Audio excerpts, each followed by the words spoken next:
As an accountancy student, we must be able to know how the whole system of managing finances works. For some people, they are often confused with how financial managers differ from the jobs of others like that of an accountant or an economist. On what financial managers actually do or where they actually work. So that is why we have interviewed several students here in St. Paul's School of Professional Studies to compare their answers to the answers of that actual financial managers. Let's watch this.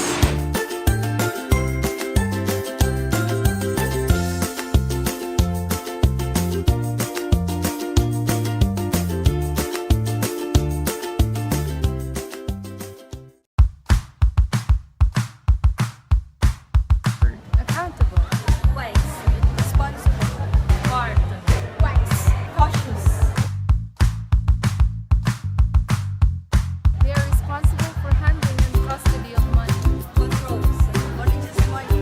Analyzes. He or she budgets the funds. Calculate. Banks. Corporation. Virtual banks. Banks. In any business entity. Definitely a bank. So what do you guys think of their answers? Do you agree with them? So to clarify things, we are going to conduct an interview with some financial managers. So right now we are here at Photon Motors Corporation to conduct an interview with Mr. Juan Fernandez, the administrative manager of this company. Tara!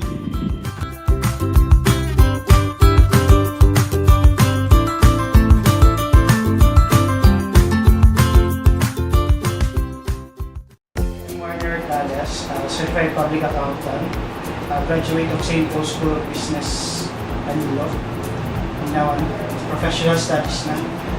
And currently I'm working here at Photon as financial and administrative manager.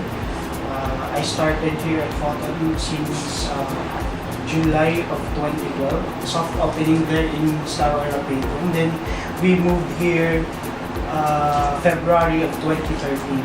What does a financial manager primarily do?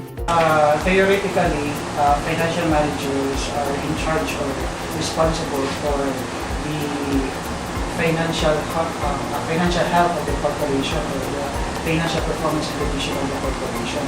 They produces the financial statement, which is useful for the executives in making corporate decisions. And they also work it hand in hand with the executives in making direct investment activities or doing direct investment activities and making strategies and plans to ensure and achieve the financial goals of the corporation. But in case of Photon Tacloban, I am in charge not just only actually primarily with the operations of the company. I am also in charge in the administrative. So I am handling also administrative. Actually, the overall activities here in Photon Tacloban. So my basic concerns are the operations, investing and financing of the company. How do you ensure regular and adequate supply of funds to the corporation or company? When in Photon Tacloban, I just make sure that our receivables are converted as fast as we can into cash, as liquid and our inventories are sold as soon as possible so that we can accumulate funds for the next set of inventories to offer to our customers. How do you balance outflow and inflow of funds so that stability is maintained? Well, I just checked the cash balance in our bank account. I talked to the bank managers because it's not absolute that the funds are available. So you have to check with the manager as to at what certain amount is available and at to what certain amount is floating, so that you can manage to know which disbursement should be prioritized first. How do you ensure a sound and fair composition of capital? Well, we just make sure with together with our general manager, Sir Alan Montilla, we just make sure that we have an adequate amount of inventories here shown in our showroom, and we have an available cash amount to purchase inventories and to pay our debts, our monthly debts and interest. How do you budget or identify the rate of dividends and other benefits like salary and bonuses? And for salaries, we are basing our salaries on the contract that we have signed here with the company. And for bonus and the dividends, we're not implementing it yet. But before, we had a talk with the dealer principal. He just mentioned it, but it's not yet implemented. How do you reduce uncertainties with regards to changing market trends? Do you have techniques in financial management like ratio analysis, financial forecasting, or etc.? Okay, well in case of photo, we have this annual dealer conference held during May annually. We do forecasting for the next year's set of inventories to be purchased by the company. And aside from that, we also do break-even analysis. So each unit is treated individually. So we are also using job order analysis, costing analysis, and that's it. I guess that is also we use in our parts and service department. How do you treat your people? For my case, I am the youngest here in Photon Tacloban. So how do I treat them? I treat them like my elder brother and sister. So, but I'm making sure that they're doing their job or they're doing their tasks. I do make deadlines for them and monitoring their work. As hopeful accounting students, can you give us advice on what quality must we possess to be successful financial manager in the future? Perseverance, hard work, and confidence. I believe that confidence is not a gift. It is a right that must be earned. So earn that confidence in you when you are in your undergrad. So that eventually when you face the real world, the corporate world, you won't stumble, or you will manage to stand strong and be firm that you are an accountant by profession. So that was Mr. Warren of Photon Corporation. But we just can't focus on one industry. That's why here is Mr. Nilo Lee, the financial manager of Security Bank. This is for us to compare what financial managers do in different industries. Let's watch this.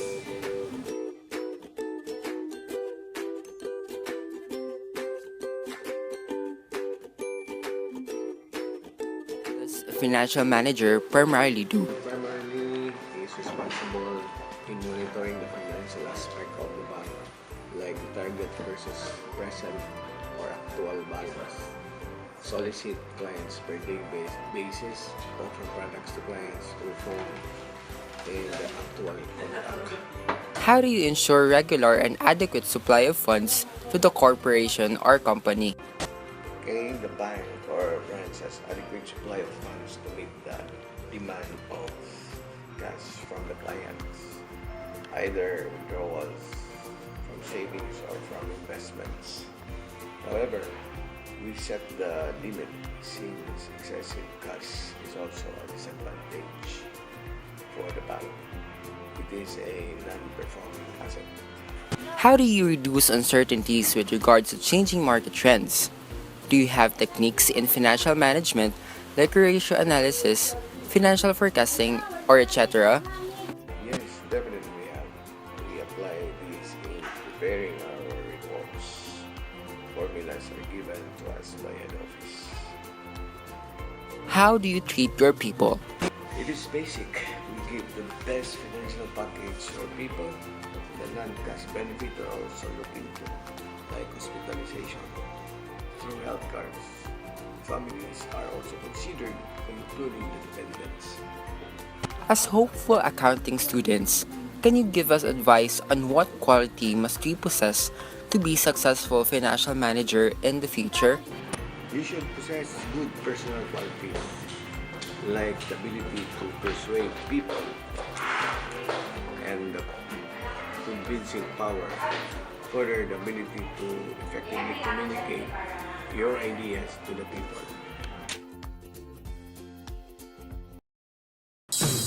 So did you ever guys wonder how theater actors manage their finances? Luckily, we got the chance to have an interview with Joel Molina, a freelance actor here in the Philippines. Let's watch this.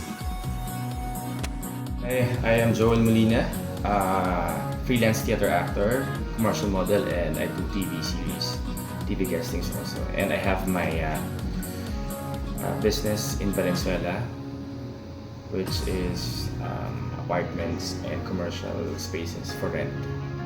So, yeah. How do I manage my own finances? Simple lang. I live within my means. Meaning, what you earn, you have to set aside something for the future and something for the present expenses. Like for example, you earn this much. So you have to, like for example in my case, if ever I receive this amount, I have to make it a point that I save this 50 or 60 40 or 70 30%, meaning 70% I have to put it in the bank for future use, 30% I have to make use of that for my everyday expenses, for this, for that, for my meals, or something that I will have to reward myself for a job well done.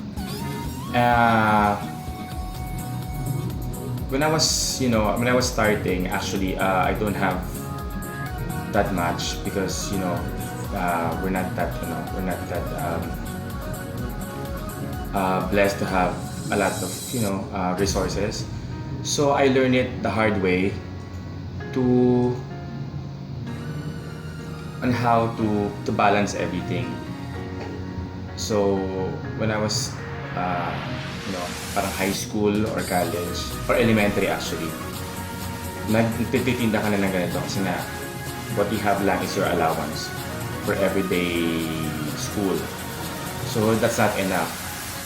Tapos I realized na parang meron ka ng bata ka pa, meron ka ng inclination into business something. So I asked my parents, ano yung pwede kong gawin, ano yung pwede kong pagkakitaan para magkaroon ako ng additional money.